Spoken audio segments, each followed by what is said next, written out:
What is up, everybody? Appreciate you for tuning in. We are back for another edition of On the Ball podcast, except for we're on a Thursday, not Monday. But we'll be back to Monday next week. Got that out of the way. Go ahead and introduce the crew, then we'll get into these topics because we have a fun episode lined up for you. First off, top left, got Ian, Giants fan, getting into free agency. I know you're waiting for the news to come down on who your team's going to sign. Oh, yeah. How are you doing? I'm doing fantastic. All right. Good to hear that. Upper right, rocking the Mavericks jersey. Packers as well. We'll see what they do in free agency. He's not guarding the 2, he's guarding the 3. Brett, how are you doing?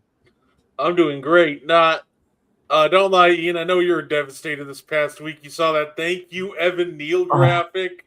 Yeah, I know you were in tears in bed, just eating that Ben and Jerry's. Yeah, I had my picture of Evan Neal cradled in my arms, crying. Yeah, it was a rough one.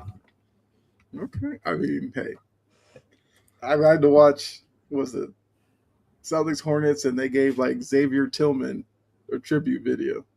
And I was like, all right, I guess. Sure, why not? I mean, he did hit like that one big 3 in the finals against the Mavericks. I guess that's worthy of it. Yeah, so we're going to talk about some NFL free agency. We're going to talk NBA and got trivia at the end, which obviously you guys tuning in, feel free to participate and drop your questions in the chat as well because we love to hear from you. So with that, let's get to our first conversation. Mike Brown made some comments about SGA. Okay, Brett is backstage. He'll be back. The Knicks faced the Thunder. There were some calls that the Knicks didn't necessarily like in terms of SGA. We know this has been a problem for the NBA for little time now. SGA and his baiting getting to the free throw line. So Mike Brown, let me make sure I get the comment correctly. SGA is a tough cover, and he does a great job of convincing the referees, probably better than anybody in the league, that he's getting hit.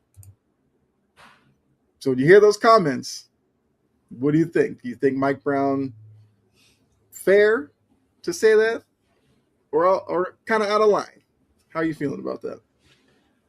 Well, I think SGA is terrific at getting to the free throw line. He is good at going contested, finishing strong, making sure that the contact is visible, doing all that. He's fantastic at it. He drives to the lane. He's a great team player for that, to give his team an opportunity to get points via the free throw line. However, there are some calls that are real soft, and then there's some calls that are blatant misses. And that's the thing I think that's the issue, is that you've got the soft calls and the blatant misses, and there needs to be, just like in every sport, there needs to be some way to kind of be straight with it and call the same game throughout the entire time, not call calls here and then not call them there. Right. Brad, I don't know if you heard Mike Brown's comments, but basically just saying SGA is really good at convincing referees that he's getting hit. So my question to Ian, same one to you. Mike Brown, fair to say that? Or was he a little out of line and maybe trying to play the blame game for a loss to the Thunder?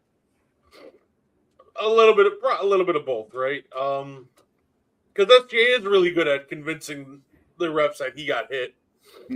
And like the one that Mike Brown got technical on, though, I can't even blame him for that. I'd gotten 2 technicals. Like the fact he stayed in the game after that was egregious. I don't know if you saw anybody who saw it. It's just like it was a clear as day charging call.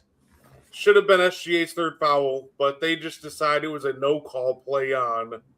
And it was just some really oddball officiating in that game.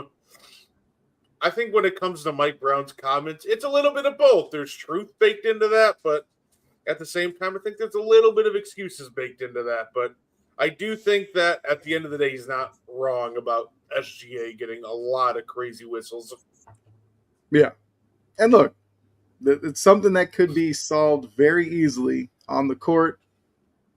The referees just allow some of these to probably be a no call and just let it go. Not everything necessarily has to be a foul or not.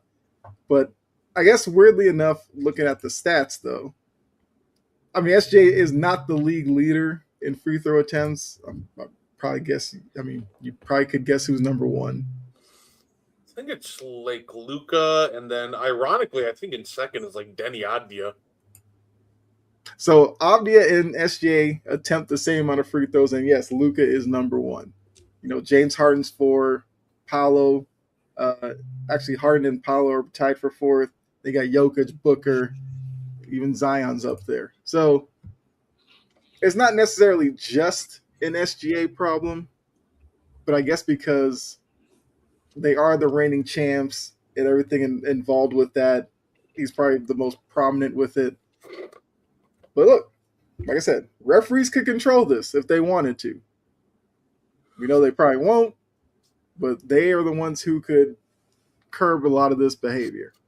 Yeah, the conversation's just on them, like you said, because they're, bigger markets. Well, OKC being the reigning champs, they're the center of attention right now. Luka being on the Lakers, but it's just kind of a league-wide problem. Like, if you watch a Portland Trailblazer game, I promise you, Denny Advia is not getting ethical whistles. Like, that man might have more egregious whistles than SGA half the time. Mm-hmm. So it's definitely not just they're favoring SGA and Luka. Just it feels like just half the time they can't figure out what the rules are, and they're just not consistent with it. Right.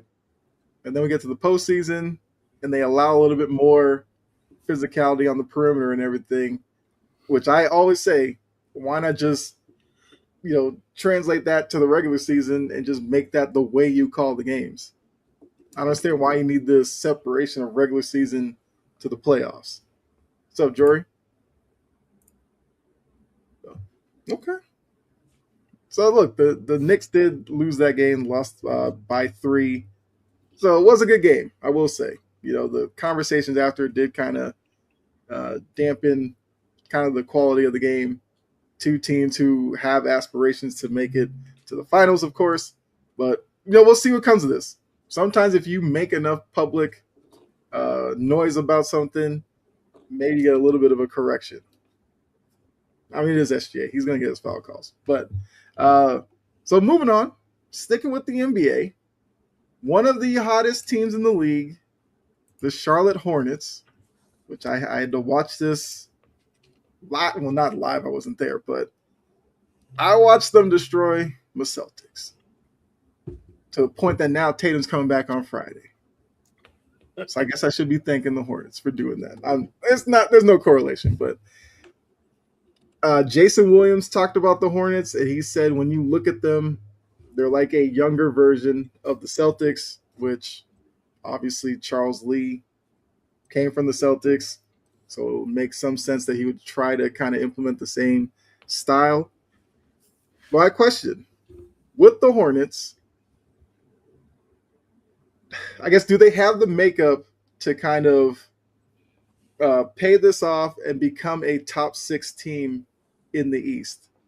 Not just a play-in team, but an actual playoff team, top 6, like I said. They are 32-31. They're finally above 500. And I think I wrote it down. They have 6 guys who average in double figures. So they give you depth. With Brandon Miller, who's kind of taking over the mantle as the guy. You still have LaMelo Ball. You got Con Canupo's having a great rookie season. Even Colin Sexton, Kobe White, who since going over there has played really well. Their point differential, they're 5th in the East. They are playing really well, and they're looking like a team that might be catching fire at the right time. So how much do you really buy into them as a legit team in the East? Define legit team. I think this could be. I would say Obviously not like a top 2 or 3 team, but that next group where you're looking at Raptors, Philly, the Magic, Hawks, teams like that. Can they stand out from that group?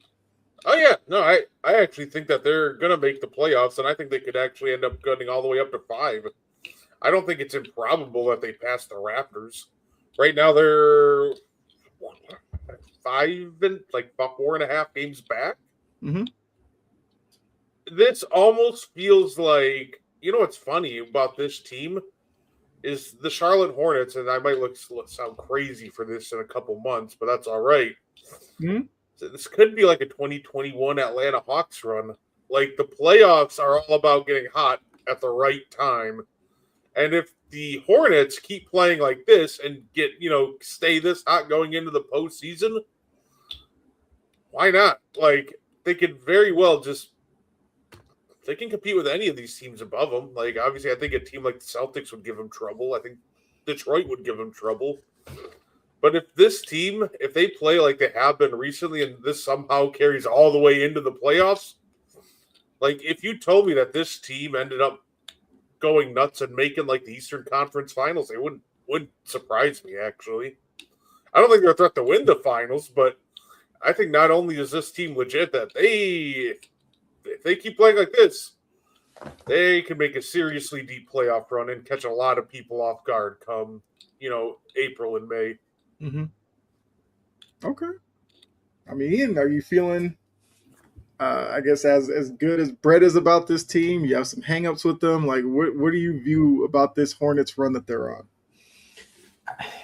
Like if you would have asked me like at the start of this season if I thought the Hornets would be that great, I would have told you no. But starting to like find their groove, Concanopoulos really just lighting it up his rookie season, and I can't give enough compliments to him. That was a great pick for the Hornets, great addition for them offensively. He's just a real pure shooter for them. And then also someone to complement LaMelo Ball that helps LaMelo actually be able to score and score efficiently as well. So I think they're heating up at the right time. And like Brett said, hot teams right before the playoffs, that's just a perfect recipe for success. So I definitely think that they could make a push and surprise some people. Yeah. I mean, obviously, like most teams, matchups will matter. What's up, Kerm? Charles Lee. Yeah, look, he had a great teacher, Joe Mazzulla. I mean, he's also from the Bucks staff as well. Brandon Miller is hooping too. Absolutely. Oh, yeah. He is their leading scorer. I think a little over 20 a game. I believe LaMelo's at like 19. Canuple's at like 19. Sexton and White are like 13, 12, that area. And there's one more I keep forgetting. Oh, Bridges. Duh. Well, there's good enough reason to forget Bridges, but yeah, he's in double figures as well. I think my thing with them, like I love the 6 players in double figures. Like that's great and everything. Now, Ian, you did bring up LaMelo Ball. I'm not the biggest LaMelo Ball guy. I do think he has his moments, and a lot of them are. Oh, Sexton isn't there. My bad. Look, you got me, Kerm. All right. I was on the stats really quickly. I saw his name. I didn't put together that. Still reeling from that Hornets meeting. We got to cut him some slack. Man, I was like, I kind of expected it because I do think what the Hornets are doing right now, like they are fun to watch. They are playing like how I feel like a lot of young teams in the NBA should play. They're kind of just playing free. They're getting out. They're running. Like that's what makes them fun to watch. My hang-up is with LaMelo. He can be inefficient. Like he's attempting like 17 shots a game. He's only shooting 39% from the field. He shoots 36% from 3.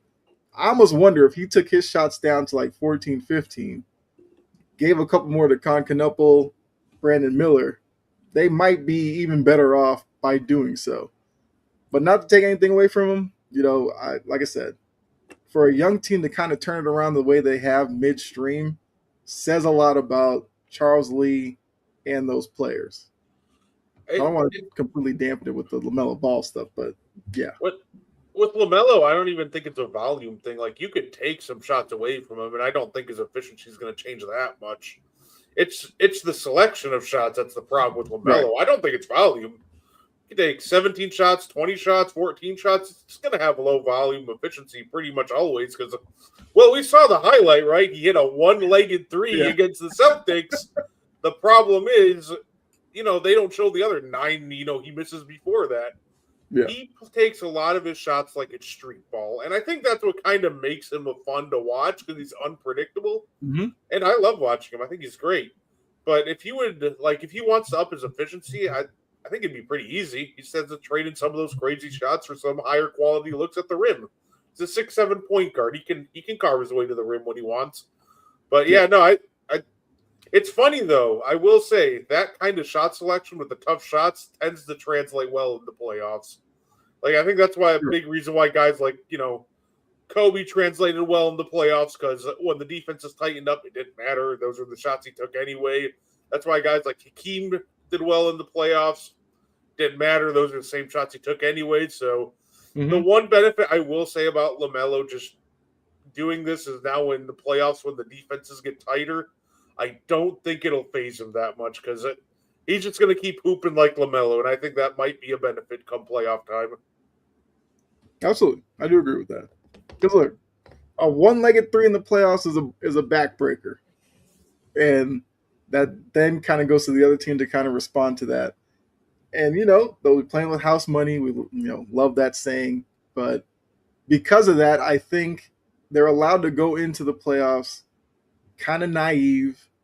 Sure, they'll make mistakes, but nobody's going to really kill them for it.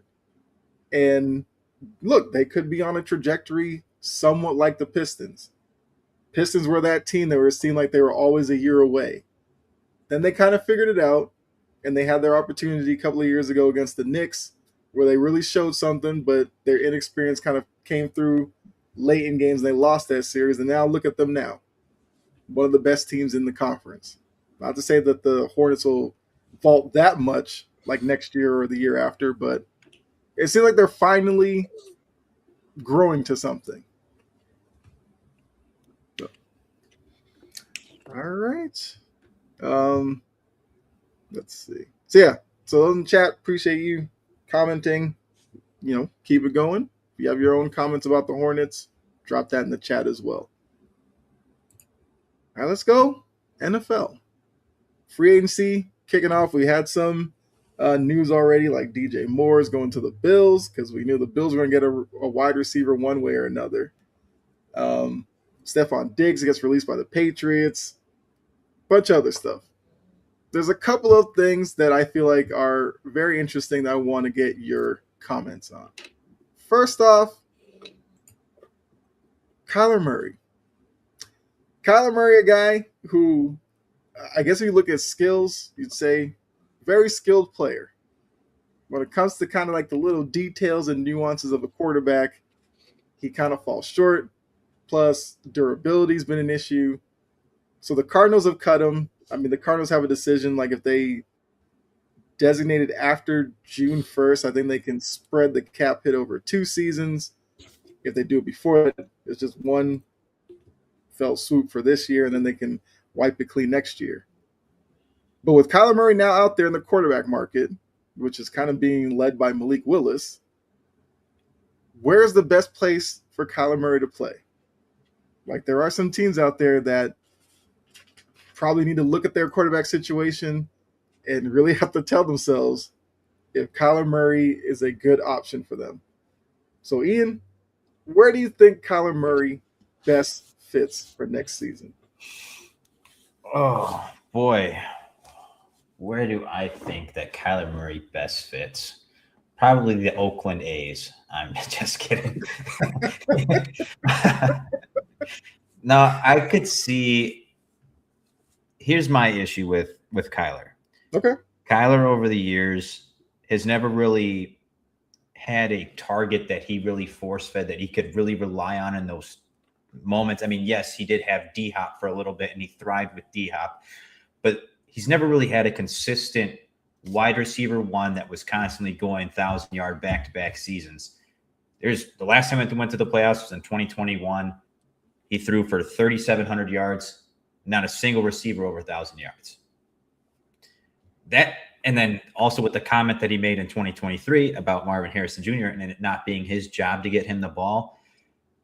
That's when you have a number one receiver, you've got to have a quarterback and an offensive coordinator that's going to design plays to get your number one guy the ball. Kyler doesn't care who it is. So I think the best fit for him, honestly, I think he should probably go somewhere like Cleveland and go there, help those guys a little bit. I mean, you're going to have Monken, who's helped Lamar, who's also a very athletic quarterback. That might help Kyler just settle in a little bit and actually develop his pass game and also help with that escapability aspect and keep him healthy and make sure that he's actually getting rid of the ball instead of consistently trying to scramble. Because I think that was something that Monken really helped Lamar take to the next level for himself. So I think the Cleveland Browns, even though they do have a quarterback room with rookies, you get him in there, he doesn't work out, you've got those rookies to fall back on. But I really think that Monken, pairing Murray with Monken would probably be a best fit for him. Okay. So, Ian's trying to add to the bottom line spending for quarterbacks with the Cleveland Browns, which, I think, Cleveland has their own situation with Deshaun Watson, obviously. But I believe with him, they can move off of him next offseason. Right. So this is kind of like their last year really dealing with the Deshaun Watson stuff. So I guess if Kyler Murray was a guy that they wanted to focus on post Deshaun Watson, I guess that could make some sense. Brett, are you thinking Cleveland or are you thinking somewhere else for Kyler Murray? I have a different team in mind, but I think Cleveland's an interesting idea. And I think here's the thing with Sanders is he was very up and down and inconsistent last year. Mm-hmm. I think another year just kind of being able to sit a full year and fully analyze and just kind of another year just learning from some vets would probably help him out quite a bit. You sign Kyler to like a 1-year contract, then both him and Watson are off the books. You now have a Shedeur Sanders that can not only learn from someone like Kyler Murray, you also have a guy that also has some game reps. So I don't think it's a bad idea, actually. And if we're thinking about long-term development for Shedeur, something like that might just help him. Throwing him into the fire next year might not be the best idea. When it comes to Kyler Murray, though, I think Shedeur will have all the chance to be QB1 because there's one team that makes too much sense for him. They went 9-8 last year without a real quarterback. Of course, I'm talking about the Minnesota Vikings. All the weapons in the world. You're already, you come into a room with Jettas, Addison. Mm-hmm. Hawkinson showed some signs of decline, but he's still very clearly a good weapon. Yep. I'd imagine they keep Aaron Jones around. So I think that I'm going to end up seeing him 2 times a year because I genuinely think that his best fit is probably just in Minnesota. Or he can go to the quarterback graveyard that is the New York Jets. But I'm going to go with Minnesota. Okay. So you're setting yourself up for those Kyler Murray versus Jordan Love conversations. They're ready to fire those off. Those conversations died like 2 years ago. But you know what? Sure, why not? Look, Jordan Love went through this past season where a lot of conversations involved him that, I don't know, some of it was kind of unfair, but it seems like he's now in the crosshairs of a lot of these analysts and sport talking heads on TV for whatever reason. I mean, honestly, though, that's good because if you're like, that's what happens when you're kind of trending towards being an elite quarterback, right? Sure. They don't just sit there and hey, let's have discussions about Joe Flacco today. Like you shout out to Pro Bowler Joe, but it's all right. I love what Jordan Love's at, and I'm very confident that we still beat the Vikings with or without Kyler Murray next year. Okay. Wait, when does the next COD drop? Does that drop when the Packers play the Vikings? I'd have to see the schedule, but I'm guessing one game before, one after. So we're going 1-1 next year. Kyler might be out that game. I mean, look, I think you both bring up possible places for him that would make some sense. I mean, I know Anthony put in here what's going on, Anthony, about the Shedeur Sanders part of it. I also think Cleveland's going to give Deshaun Watson like a legit shot to win that competition for at least a year. I think Dylan Gabriel's probably a guy who's on his way out, but I don't know, because you look around the league, there are some interesting teams where I don't know if they're going to be involved in the Kyler Murray sweepstakes, but just to throw out a couple. You have the Rams, who have to start thinking post-Stafford. Sean McVay, I don't know if he what he feels about Kyler Murray, but it's a guy that he does see twice a year. So maybe there's a spot. You have the Steelers, who I guess they're trying to convince Aaron Rodgers to come back for one more year, but they're an organization that's really struggled to find like a legit quarterback since Big Ben. I guess the Raiders, who obviously are trying to get Mendoza, but if they didn't want to necessarily throw Mendoza out there right away, they're going to move off of Geno, get Kyler Murray work out there. So I do think he's going to have somewhat of a market, and I guess that's a good one for you there. The Falcons. Penix is hurt. Kirk's on his way out. They're going to need somebody under center. Why not? I mean, I'm sure Falcons fans will jump to those Mike Vick conclusions really quickly, but I don't know. Falcons aren't like a terrible roster necessarily. I mean, the coaching was part of the problem, but they've made a change there. That could be an interesting spot. I don't know if they would do it, but yeah. Yeah, the thing I don't understand with the Falcons, though, is that the start of the season when they had Penix play, it was kind of mediocre the whole season. And then after he gets hurt and Kirk Cousins comes in, all of a sudden they're hanging with every single team that they're playing against. And it's like, why are you going to move on from Kirk now after he just showed you what he could do with a more efficient offensive coordinator? It just baffles me. I don't understand why. I feel like some of that is Kirk kind of wanted out last year. They just didn't do it. Because remember, offseason Kirk was like he'd rather go to Cleveland and start because I think he wanted to play for Stefanski, which oddly enough, Stefanski's now in Atlanta. But I don't know. The Falcons have to figure this out because they put themselves in this situation when they did the whole sign Kirk to the $100 million and then turn around and draft a quarterback 8th overall. When they could have used that pick on somebody maybe to help Kirk, they brought in competition. That's once again, that's their doing. They have to worry about their first round pick from last year, who may not even be playing football anymore. Yeah, he's done. And they don't have a first round pick this year. Like I don't know. Yeah, I think James Pierce is done. I don't see him coming back. Yeah. For Anthony, I will say Falcons are an interesting team to throw into the mix. Also, I feel like if you bring in Kyler, I think it'd be better than bringing back Kirk because Kyler would just be a lot cheaper. And I genuinely hope Kyler can play as well as 2026 Kirk Cousins. Otherwise, probably should just be going to play for the St. Louis Battlehawks if he can't at least reach that level of play. Yeah. True. I guess another team we didn't bring up, the Dolphins. That's where Malik Willis is going. Yeah. Right. Yeah. That's where Malik's going. Yeah. Exactly. Yeah, I mean, Halfley obviously will try to bring him down there. Okay, so we talked about Kyler Murray. So I want to look at, I guess, one of the teams who are in the market for Kyler Murray. So I guess, Brett, I kind of know your answer to this because you're saying he should go there.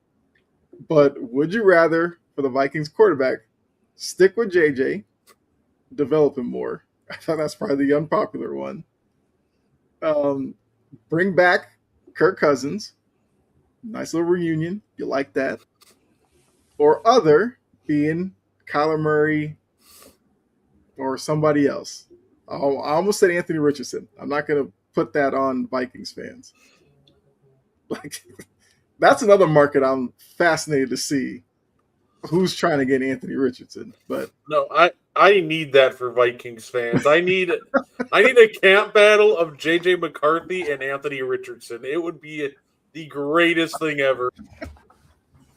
I mean, do you think JJ McCarthy's like broken at this point? Or is he a guy that if you brought in a vet maybe to take the starting job next year and gave him some time to build confidence back up or just develop more, that you could turn back to him maybe in a couple of years and he might be a better quarterback? Or is he just kind of just mid? Maybe. I think the problem is he just was never that good. I think KOC and them just kind of overbetted them on themselves, right? I think JJ McCarthy could bounce back and maybe just end up being like a practice squad or like some bad team's backup quarterback, but I just never thought he was that good. I thought it was a weird draft pick from the choice. Mm-hmm. Drafting I know the argument was he won a national championship, and the counterpoint is, well, he kind of threw 10 passes and they won by 3 scores. So it's one of those things where, like, sure, they can build up his confidence. Maybe he can become like a quality backup, but I just don't think there's that much more upside to JJ than just a decent backup. And even then, that's just, to me, a best case scenario for him. Yeah. Okay. So I feel like I'm going to change this question because I feel like by throwing Kyler Murray, he probably becomes the obvious answer. So I'm going to say stick with JJ, reunite with Kirk Cousins, or other not named Kyler Murray. And I guess Malik Willis, because we're assuming he just goes to Miami to reconnect with the coach that he knows. So who would you rather for the Vikings quarterback next season? And Brett, take your Packers hat off. Because you would probably answer like, I don't know. I don't even know. Give me a quarterback room of JJ McCarthy, Anthony Richardson, and Max Brosmer. Best for the Vikings long term, no. Yeah, the answer is very clearly just Kyler Murray. I took Kyler Murray out of this. It's other not named Kyler Murray or Malik Willis. Probably other. You gotta give me a name now. Man, not Malik, not Kyler. It gets really scarce at that point. You probably just bring back Kirk Cousins at that point. Because this is kind of a weaker QB market once you get behind them. Yeah. I guess technically they could draft another one, but not necessarily the strongest quarterback draft either. I guess, Ian, who would you rather? So this is tough for me because I feel like the NFL kind of has like a QB development problem. We've seen a lot of QBs leave their situations and prosper elsewhere. Mm-hmm. That being said, though, JJ playing 10 games and only throwing 1,600 yards, whereas Carson Wentz comes in for 5 and throws for 1,200. That's a big difference right there. Yeah. He's off timing with his throws. He's under pressure. He's forcing throws. He's very uncomfortable in that pocket. I think his biggest thing is just trying to get comfortable. Once he gets comfortable in that pocket and he just has more time, I feel like JJ could be a semi-decent quarterback. I don't think he's going to be an elite quarterback by any means, but I think he's going to be a quarterback that could be a game manager, keep you in games, and not be what he was last season, because that was horrible. Mm-hmm. But I do feel like he could be a decent quarterback that could win you some games, get you in the right spot. I don't think he's your franchise guy. That being said, I would look elsewhere. I would go with other for my option. Bring in somebody, beef up the competition, whether you draft somebody, maybe, I don't know what pick they have, but maybe if you wanted to draft, in my opinion, the 2 best quarterbacks in the draft are Beck and Mendoza. So obviously Mendoza is going 1, but then maybe take Beck, see how that competition goes. And I'm assuming the Vikings are probably picking in the teens area. Yeah, I don't think Beck's a first rounder. I don't think Yeah. maybe some QB needy teams are going to push for that, but Okay. Say it like honestly, like I'd rather have 43-year-old Aaron Rodgers than JJ McCarthy if I'm the Vikings. Like this was a team that was literally, even with how bad the QB play was, they were right on the doorstep of a playoff spot. Mm-hmm. Like at that point, like, are you trying to tell me that I can't, plug and play Jimmy Garoppolo and he can't give me a better production than what JJ McCarthy was given? Or like, Mitchell Trubisky, like you probably could give me what JJ gave me last year. Now, obviously, at some point, like maybe in 2027, they might have to trade up and try to get that franchise QB of the future. But for next year, especially when you're looking at a team like this who are absolutely in win now mode, even though it doesn't look like it, but when you're $46 million over the cap, I'm going to assume you're in win now mode. Mm-hmm. Yeah, you try to get the best quarterback you could possibly afford and go from there. Okay. Anthony, do you think Justin Jefferson would have input? I mean, if I'm Justin Jefferson, he's probably like, go get me Joe Burrow. I don't care how you do it. Get me Joe Burrow. I would hope that they would ask their star wide receiver who he would like to see. I'm kind of surprised a name that didn't come up. Mac Jones. Seems like Mac Jones probably creates some. Anthony, how I come up with the name? You literally type it as I just said it. Yeah. So Mac Jones is the guy who showed with the Niners he could play at a high level, and if you can't get Kyler Murray or you flirted with Aaron Rodgers last season, if he doesn't go up there, Mac Jones could be a guy that gets you maybe to 10 wins. Yeah, Mac Jones looked very comfortable, and he was tremendous at keeping the 49ers afloat this past season, especially with all the injuries, or with the injury to Brock Purdy and the injuries on defense for the 49ers. So, yeah, I totally blanked on him. But, yeah, he would be a great fit for them, too. I'd like it. Like I said, at the end of the day, if I'm not being a homer, the quarterback just has to be anybody whose jersey number isn't 9. Right.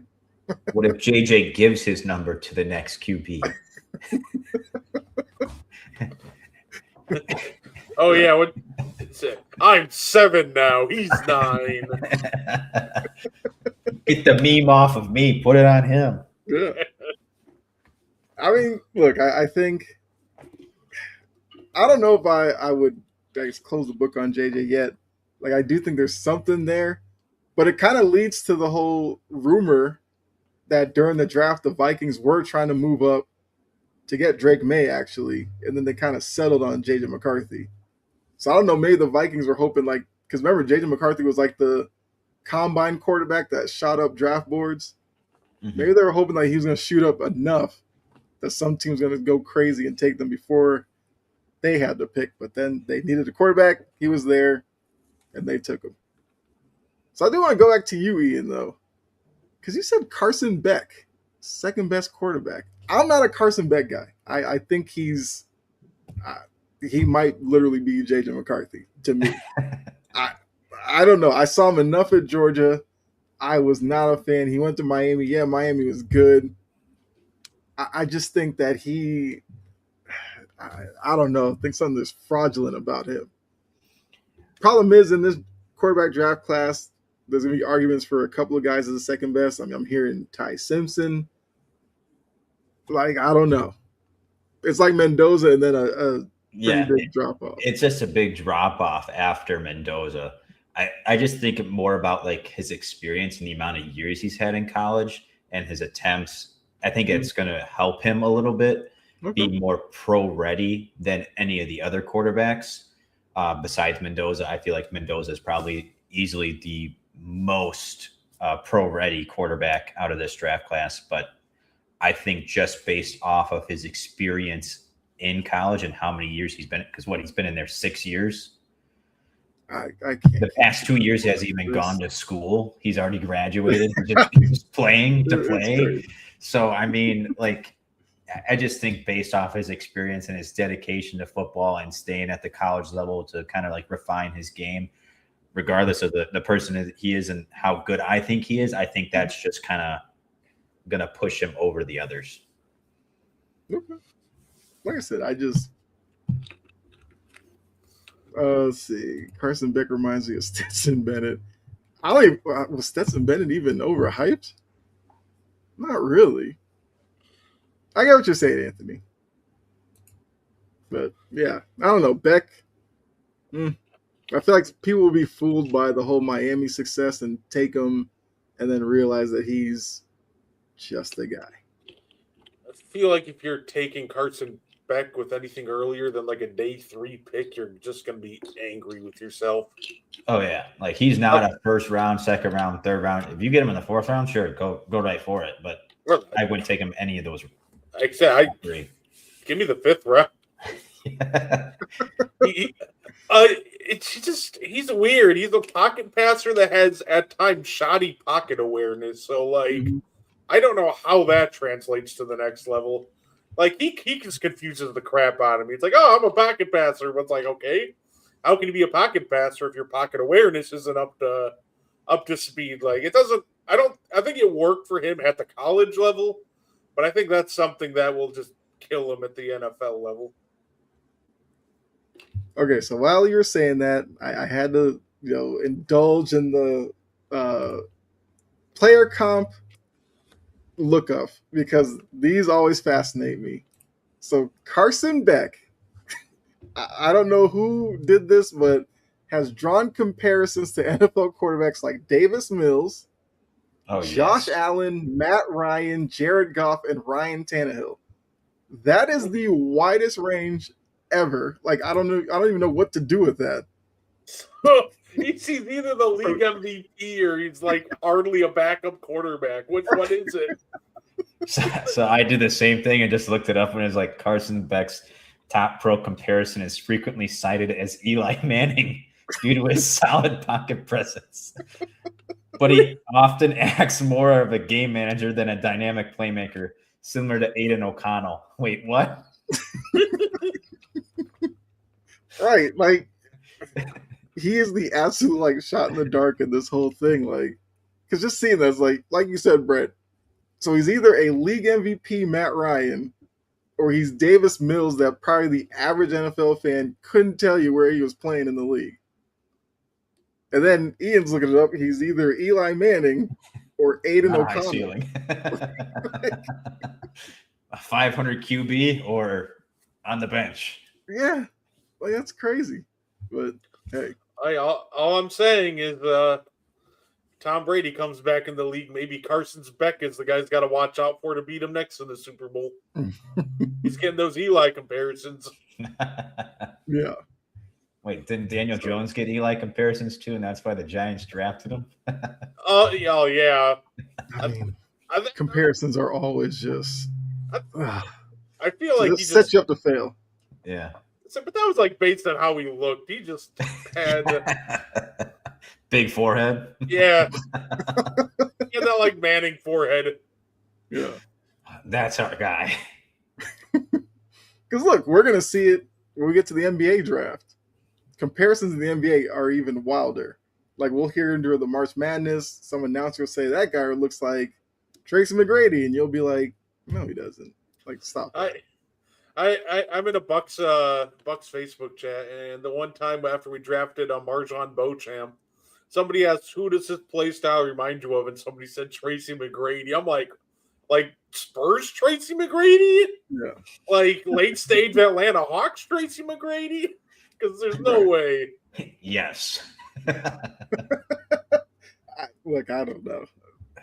These people get paid well enough to make these comparisons, but yeah, if you're Carson Beck and you're sitting there, probably not in the green room. I hope he doesn't put himself through that, but he's sitting at home and he's like, these teams think I'm Aiden O'Connell or Matt Ryan. All right. I feel comfortable. Yeah.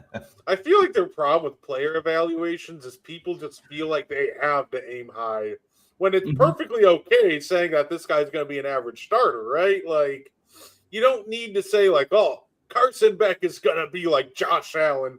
You know that's a lie. You know he's not going to be that. Like, I feel like that's just the problem with these player comps. When people player comp, they're like, what superstar is he like? It's like, what if I one up you? What if he's just not like a superstar? What if he's just not a superstar? Like, it's okay being that middle of the pack quarterback. Like, dog, they get paid a lot of money to be middle of the pack, so it's cool. Yeah. I mean, look, being a backup isn't a terrible job. Hold a clipboard, make a couple million. Why not? Yeah. $8 million, sit on the bench, don't get hurt. Say, come in for a couple starts, you ball out enough, you can get like a quick $20 million contract and be like Matt Flynn. Yeah. Throw for 6 touchdowns. Yeah, I remember that hype. Yeah. Seahawks go all in. Didn't even start for him. That was so great. Yeah. Or Nick Foles into Jaguars. But that's how this league works. You know. Hey, Malik Willis in about like 3 weeks. Yeah. No, absolutely. Yeah. Malik Willis went from, a guy who was kind of mocked with Tennessee. Then he has like a couple of good games with Green Bay. And they were saying like he's the best quarterback in the class. They're like, he could turn the Jets around. And it's like, calm down. Like Malik Willis obviously has developed, yes, but let's not put too much on him right now. No. Known quarterback developers, the New York Jets are really going to develop a quarterback all of a sudden. They haven't done that since like Chad Pennington, but sure, they're going to figure it out now all of a sudden. Yeah. That's why I want to see what they do as well. Because they're at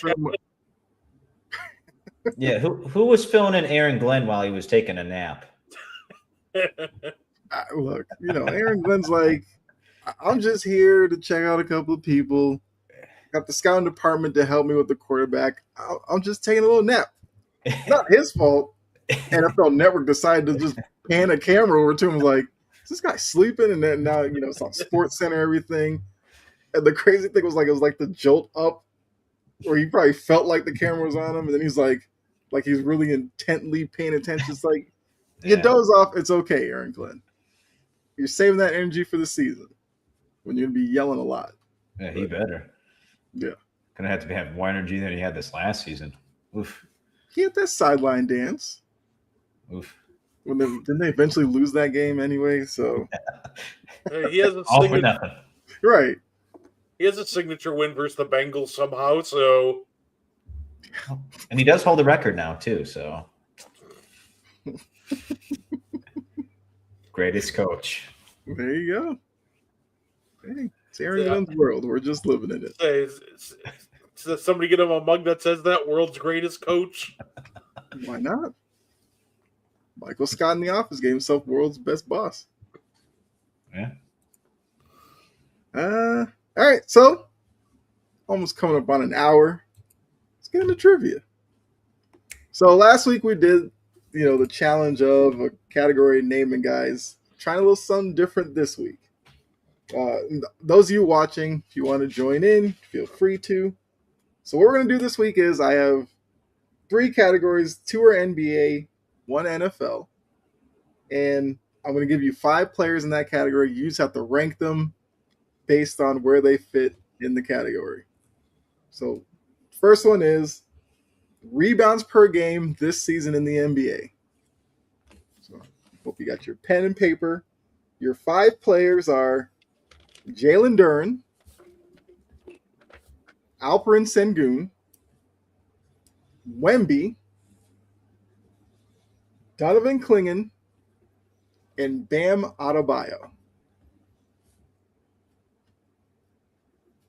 So rank those 5 based on rebounds per game this season. And when you're done, let me know. And we'll see if you guys can rank them correctly. So if you're in the chat, once again, Jalen Duren, Alperen Sengun, Wemby, Donovan Clingan, and Bam Adebayo.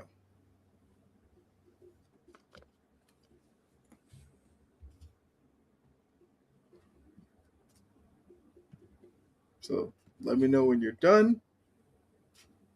We'll see how well you can do. I'm ready. All right.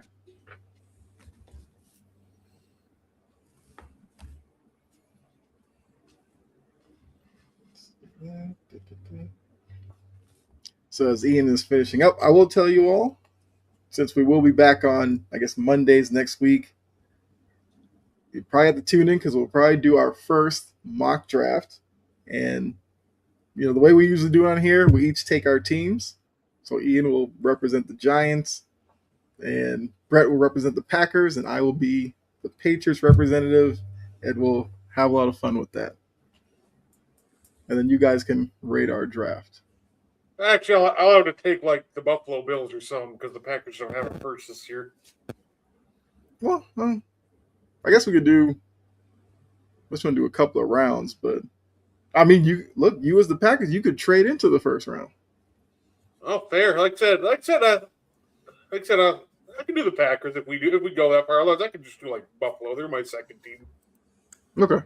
Yeah. All right, I'm ready. All right. I'll start with you, Ian. Who do you have at number 5? Number 5, I have Alperen Sengun. Okay. Brett, who do you have at number 5? Bam. The point goes to Ian. It is Alperen Sengun at number 5. All right. Ian, who do you have at 4? I have Klingon. Okay. Brett, who do you have at 4? I also had Kling Kong. 4 is Bam Adebayo. No points there. Start with you, Brett. Who do you have at number 3? I had Wemby. Okay. Ian? I had Bam. All right. 3 was Jalen Duren. All right, Ian, who do you have at 2? I have Jalen Duren. I had Brett, Sengun. All right, 2 was Wemby. So I'm guessing neither of you had Klingon at number 1. No, I had Duren. 1. Yeah. So Klingon, 11.5 rebounds. Wemby's at 11.1. Duren's at 10.8. Bam is 9.9. And Sengun at 9.2 rebounds a game. All right, so Ian got 8 points. Got another one for you. This one is team field goal percentage this season. Here are your 5 teams. The Brett's Milwaukee Bucks, the Raptors, the Clippers, the Knicks, and the Cavs. This is field goal percentage this season. So once again, let me know when you have them. Like I said, if you're watching and you want to rank them as well, you could drop them in the chat. So once again, you got the Bucks, the Raptors, the Clippers, the Knicks, and the Cavs. Rank them based on team field goal percentage.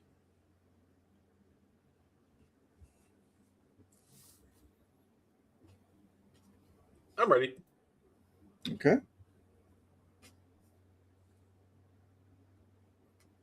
I'll be interested to see where Brett puts his Bucks in the. All right, I'm ready. All right. Brett, who do you have at number 5? Raptors. Okay, Ian? I have the Clippers. It was the Knicks at number 5. Oof. All right. Ian, who do you have at 4? The Raptors. Brett? And the Knicks. The Raptors are number 4, so Ian gets a point for that one. Brett, who do you have at 3? Clippers. Ian? I have the Bucks. Oh, the Cavs were number 3. Oof. All right. Who do you have at 2, Ian? I had the Knicks. All right, Brett. Cavs. 2's the Bucks. Man, I knew the Bucks were 1 or 2 in this category. They've been insanely efficient this year. All right, so who'd you both have at 1? I had the Bucks. I had the Cavs. All right, so Clippers are number 1. So the Clippers are 48.1%. The Bucks are 47.9%. The Cavs are 47.6%. Raptors 47.3%, and the Knicks are 47.2%. Jeez. So Ian's got 2 points. Brett, you still have another chance because now I have an NFL one for you. Passing yards per game. Here are your 5 quarterbacks. Daniel Jones, Justin Herbert, Trevor Lawrence, Sam Darnold, and Jacoby Brissett.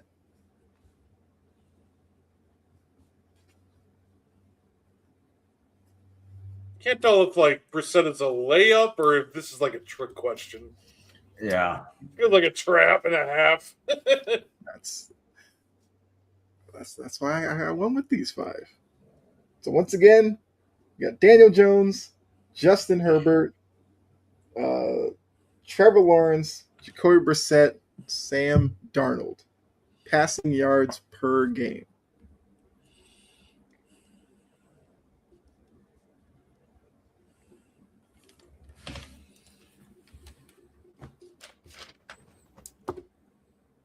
Okay, seems like Brett's locked in. All right. All right. Once again, the score is Ian 2. Brett nothing. But look, if Brett can get all 5, maybe he can win it. Or I guess 3 out of 5.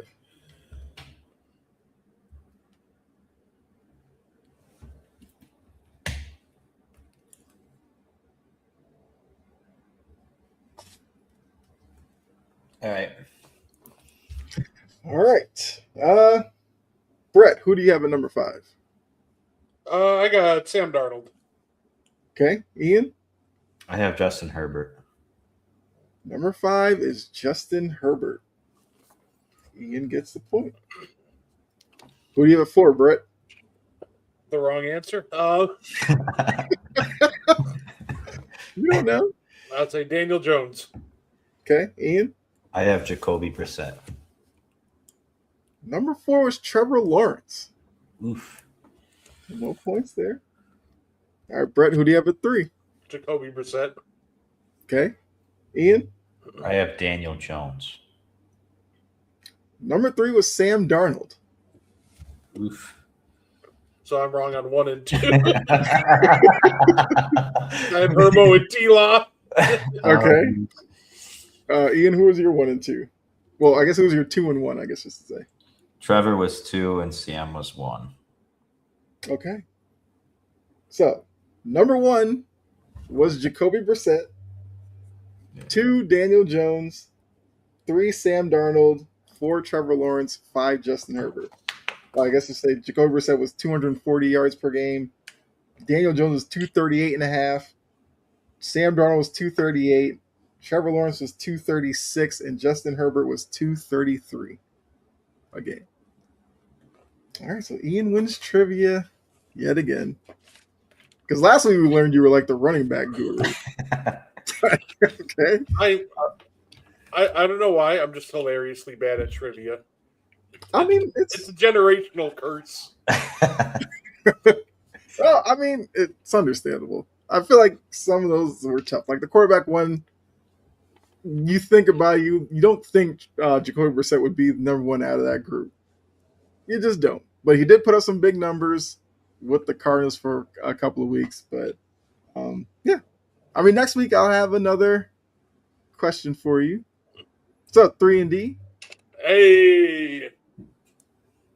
Michael Finley was my guy. I loved watching Michael Finley play. Nowitzki, Steve Nash, yeah. So like I said, it's going on 3 and D.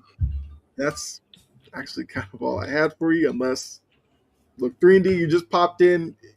Feel free to drop in a question, and we will end the show with your question if you got one. saying, hey, of course, T3 and D are welcome to join me in about an hour-ish, where I'll be hopping on with Mode 2 for and 1. Mm-hmm. I got a puppy prospect for tonight. We're gonna be I got a graphic for a little guy named Cam Boozer. Who's either LeBron James or Michael O'Candy. Oh, There we go. 3 and D. Appreciate you. Will Kyler Murray help the Jets or the Dolphins? I think he'd help the Dolphins more. I feel like they're just saving the Jets. Yeah. Okay. I mean, so 3 and D, we did talk about Kyler Murray earlier. Bills. Brett feels like he's going to be a Viking. And Ian, you said Browns. Browns, yes. I The don't. Browns like to hoard QBs, but I also think Todd Monken's a great fit for him. Yeah.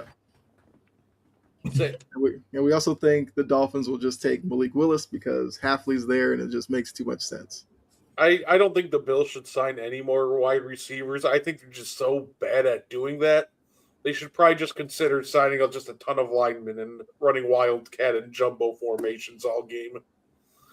Did you see that? Well, I'm guessing they're going to cut a couple of their guys, but the Bills have this. The Bills have the second most expensive wide receiver room in the league, only behind the Bengals, which is absurd to me. Right. Like, the Bengals just have a guy like Chase and Higgins and those types, you know. And it's incredible. Like, yeah, you go and you look at, like, for example, the Bengals, and you're like, yeah, I get it. They got talent, but like, it's just so absurd. How do you pay that much money to such a mediocre wide receiver group? Like, all right, Ian, who do you think the top 4 paid wide receivers are on the Bills? We'll include DJ Moore's number 1. Who are the other guys making money behind him? Khalil Shakir. He's number 4. There's 2 guys making more money than Khalil Shakir on the Bills, and it kills me every time. Curtis Samuel. Yep. If you don't remember the second guy's even on the team, I wouldn't blame you. I'm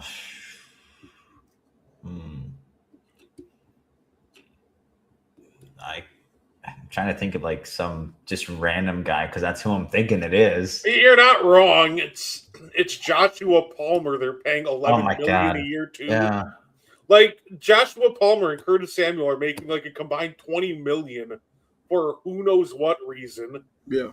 And now you're paying $25 million to DJ Moore, and you gave up a second, which I think the price was, that's too high of a price for DJ Moore to pay. I'm not giving him a second and paying him $25 million. Like, that's absurd to me. So, like, DJ Moore's talented. I like the talent. I don't like the motor, though. He just gives up too much on plays. We saw this multiple times throughout the season. Like, to me, that's not a guy you pay $25 million for. But not only now are you paying him $25 million, you gave up a second rounder to get him. So, just to me, the Bills genuinely might be the worst evaluators of talent at the wide receiver position among like relevant teams. It's mind-boggling the moves they make. And just the personnel that they bring out for packages on offense, I'm not really behind it. Like, why do you have Curtis Samuel over Keon coming in? I mean, Curtis Samuel's old. He's a little washed. You're paying him a lot of money. Expecting him to do what? Like, I don't get it. And then you're complaining. The Keon Coleman drama from last year is incredible. He was like thrown in the doghouse. We didn't know why. It was just like once he was in there, that was it for him. He'd pop out every once in a while. He might miss a route, I guess. And then there was like, all right, we've seen enough. Just go sit down. Maybe they'll trade him to the Giants for a 7th round pick. So I would say, Ian, you could have stopped that sentence at why do they have Curtis Samuel, and it would have been 100% justified. Yeah. Did they sign him for what, Carolina? I think he was in there or Washington.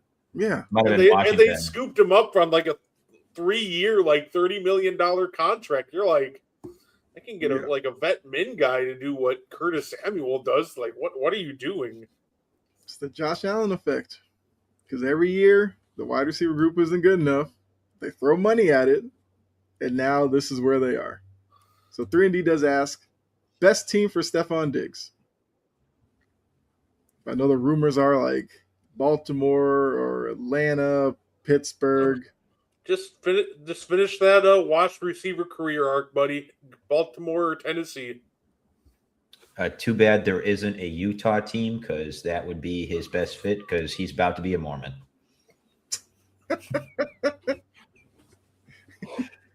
So I will say, I guess the intriguing part with like Tennessee is that they have a young wide receiver group, and if he could kind of do the leadership thing like he did in New England, but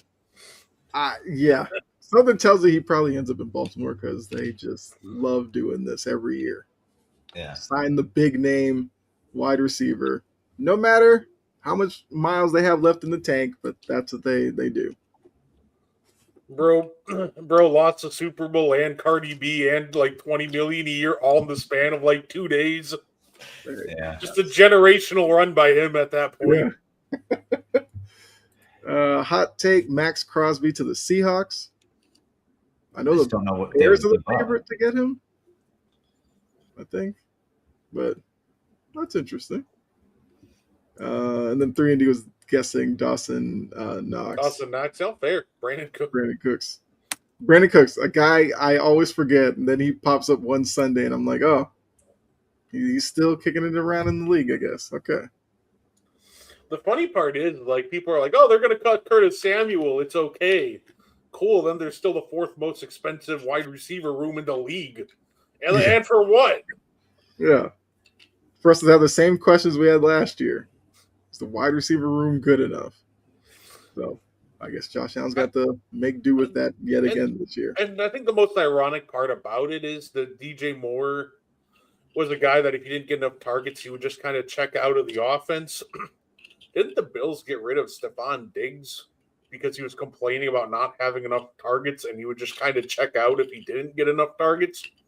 Like, you literally are like, hey, you know that thing that we didn't like that Diggs did? Let's go get like Tubi Stephon Diggs and run it back 2 years later. Mm-hmm. Right, because I think the knock on, I guess, Allen was he was forcing it to Diggs too much. When he had a lot of those interceptions downfield, he was throwing to Diggs in like triple coverage. So if DJ Moore is going to be that same way, does Josh Allen go back to that tendency, which I think isn't best for Buffalo? But you just talked about it. That wide receiver room, as expensive as it is, the production doesn't match. So Josh Allen's going to have to, I guess, feel like he has to do everything, I guess. I don't know. I think the Patriots are up there too, but obviously moving off of Steph Diggs lowers that number. So, yeah, I was going to say I think they were up there, but I think I think a lot of these lists aren't accounting for them cutting Stephon Diggs since it can't happen until the start of the new league year. So, yeah, I think after they cut Diggs, they're going to be paying correct me if I'm wrong, like 15, 20 mil for their wide receivers, which I think they'll be in the market for another one. Most expensive guy.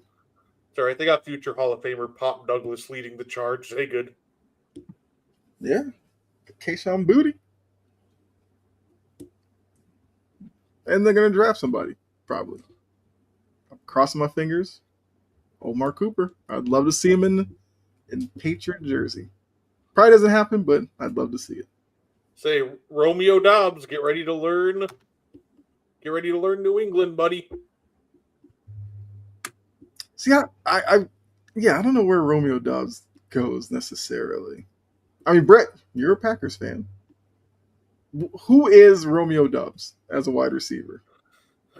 I'll say Romeo, he's been good for us. He's normally he's been good at making contested catches. He normally has good hands.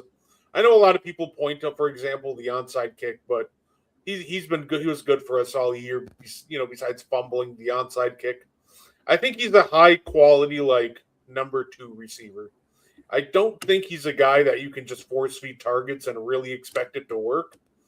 but he's very good at taking advantage of zone defenses, and hey, he's a guy that he's shown that he can have hands for contested catches. So overall, he's a quality receiver. I like him. Mm-hmm. Say some team's going to be lucky. I think he's going to get like 15 to 20 mil a year, and some team's going to be happy with the product. Yeah. Yeah, I do. I'm interested to see where he does sign. Another guy, Alec Pierce. Because something tells me some team might overpay for Alec Pierce because the wide receiver market is kind of Yeah, go ahead. No, I'll say Alec Pierce rumors are wild. They're like, hey, you get $30 million. I'm like, yeah, if you're paying that, you're probably going to lose your job next year. Kenny Galladay 2.0. Right. That's the thing. Like this free agent class, it's kind of every year in free agency. There's always those deals that you look back and you go, I don't know who your agent is, but shout out to them for getting you that kind of deal. And then there's obviously those that fly under the radar as well. If you ever want to trigger a Giants fan, just walk up behind him and whisper 4 years, 72. Yeah. Kenny Galladay. Nightmare. They're immediately swinging on you, but just be ready. Yeah. I mean, hey, good thing is, we're speculating right now, and moves are going to start happening. We'll obviously have a lot of that to talk about in the next coming weeks. We'll also, like I said, get into NFL draft talk. Got March Madness coming up as well. So it's going to be a lot of fun here on the show. I know, Brett, you did say, let everybody know, got and one coming up here in a little bit. Ian, got anything you want to add before we get out of here? Nope. All right. Ian's just waiting for that Giants news so he can either celebrate or be wildly upset, like the rest of us with our teams. If they draft Jeremiah Love, I'm throwing something at the TV. I keep seeing him getting mocked to the Saints at 8. Which I'm like, okay, I guess. Every year on draft night, we do a watch along of the draft for sideline to sideline. I need you to come on that show just to react to the Giants pick. Because we do that. If your team is picking and you want to come on, we'll let you come on to get your actual reaction to the pick. Because too bad we couldn't get a Falcon fan last year for the Michael Penix pick. I feel like we would have gotten taken off the air. Yeah, I mean, look, that pick happened. Our reactions were, we were dumbfounded by that one. Honestly, that might have been one of my favorite moments of the draft watch along is when Penix got drafted, because we all thought Godfrey was trolling us when he told us that. But yeah, it's going to happen again this year. I don't know who it's going to be. Maybe it is Carson Beck. I'm trying to think who was the combine, it was probably one of the wide receivers or something, because they went through a run where every wide receiver was running 4.35 to 4.28, and I was just like, there's no way teams aren't going to jump at that and go get one of those in the first round, because teams love speed. Doesn't always translate, Darius Hayward Bay, but hey, you draft speed. I love the Darius Hayward Bay. Shout out to combine legend John Ross. Oh yeah. Yeah. Just wait till we get pro days and these guys do even better numbers. Then it's going to go even crazy. It's going to be Cleveland. They're going to trade for a QB and then draft the QB and under that. Yeah. If Cleveland somehow took Ty Simpson or something in the first round, I feel like Browns fans are going to absolutely lose it. Because it's going to be we got Gabriel, got Shador, you got Watson, did it, and then all the other guys are still paying who aren't even there, and you're going to throw in another quarterback in the first round. That's nothing against Ty Simpson, by the way. I'm just first quarterback that popped in my head. But, yeah, if they draft a quarterback anywhere earlier than the fourth round, I think Browns fans will revolt. I feel like if they draft a quarterback, the Browns fans will revolt.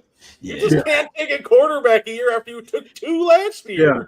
Like, what's the end game? Like, stockpile quarterbacks and hope one of them hits? Like, you still have to develop him. Like, you couldn't even develop 2 quarterbacks. What makes you think you can develop 3? Unless you're just going to keep, like, rotating them out. Like, nope, yep, Gabriel, you're out. Mm-hmm. You know, Bennett, or, Beck, you're in. Oh, Beck, you didn't work out. Bring in the next one. Yeah. I mean, we'll see. Like I said, this is the time of year where you see the good organizations, how they operate, and the ones who wonder why they're constantly, I guess, looking to improve the team year after year, finishing bottom in their division. We understand why. But yeah, so like I said, we're on Thursday this week. We'll be back to Monday next week. So make sure you tune in Monday. We'll have another show lined up for you. We'll have some more trivia. We'll have some more fun. Appreciate all of you that were in the chat. We really do. Just a reminder once again, in about 40 minutes or so, and one with Brett and Mo. So if you want to talk NBA, they will be on to talk all things NBA. I'm sure Hornets conversation may pop up again. I feel like it's going to happen. Maybe Tatum talk. Okay, we'll definitely talk about Tatum. I saw the rumors that Glenn might be retiring at the end of the year, which would be the greatest day of my life. I know you'll throw a party when. I will go to Pfizer Forum to make sure he's like gone. Like, I'm watching. Like, is that him leaving? Oh yeah, he gone. Yeah.